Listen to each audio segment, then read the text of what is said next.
Jai Bhim, NaMo बुद्धाय. Wishing you a happy Buddha Purnima.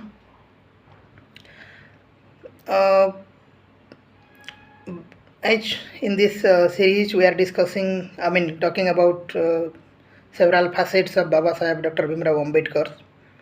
As you know, Baba Saheb Dr. Ambedkar profoundly worked on different spheres of our life.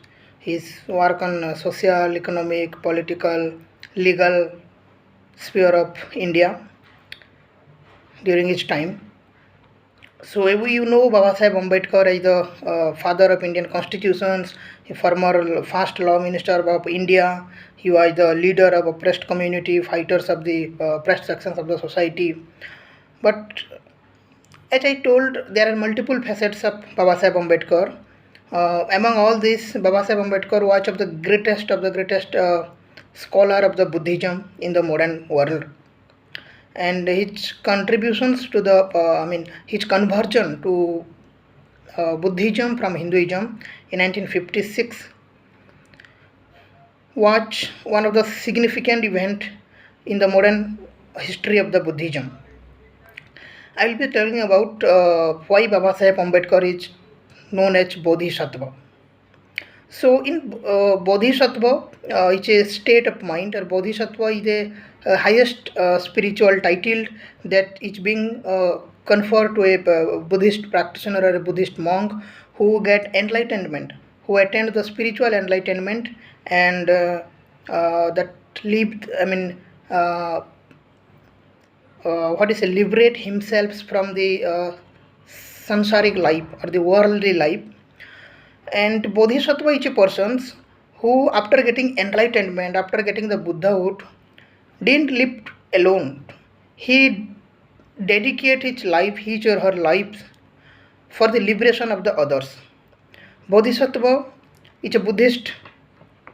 Bodhisattva is a Buddhist monk or Buddhist follower, a Buddhist person who attained the enlightenment, but compassionately he sacrifice himself, he dedicated himself for the liberation of the others from the sufferings.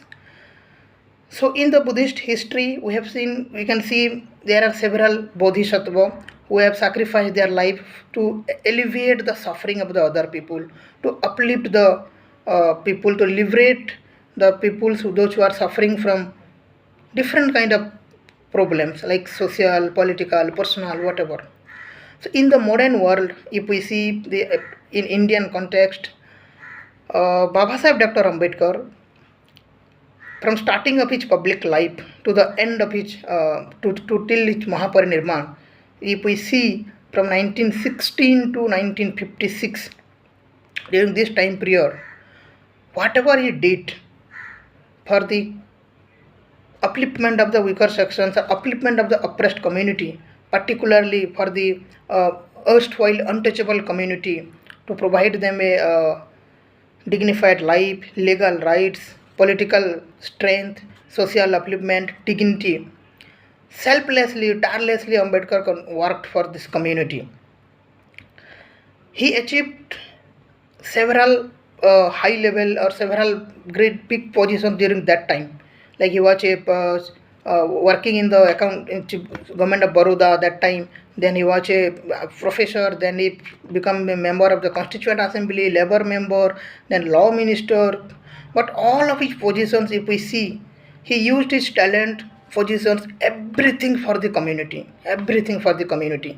So this selfless dedication, this sacrifice that Baba Saheb Ambedkar did for the liberation of the weaker sections, the depressed class of the society, particularly elevating them from the caste atrocity, caste hierarchy, and providing a dignified life.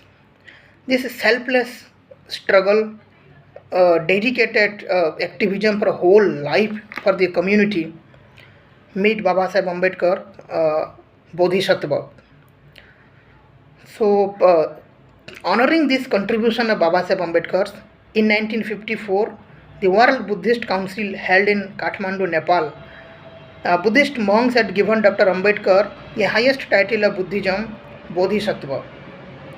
Bodhisattva, who is a compassionate, enlightened being seeking to alleviate the suffering of the others, who seeks to enlighten not just for themselves but for the benefit of all sentient beings.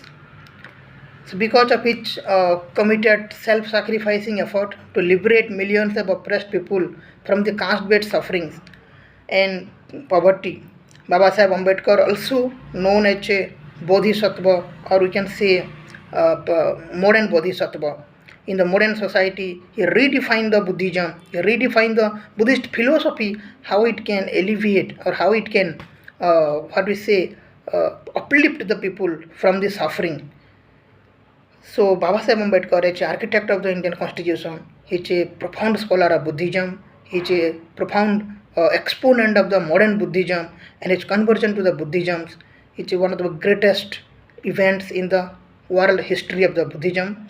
Along with that, his writings, Buddha and his Dhamma, his books Buddha and his Dhamma, interpret Buddhism in such a way so that the problems of the modern society, the evolving, changing dynamics, uh, problems in the personal lives, public sphere can be addressed by Buddhism with these new interpretations. So his interpretation of Buddhism and his adoption of Buddhism, it is not only a upliftment of the Dalit community or the weak oppressed community of the India, but also it provides a direction to the uh, direction to mitigate or to solve the problems of public sphere in the modern India. Thank you. Jai Bhim.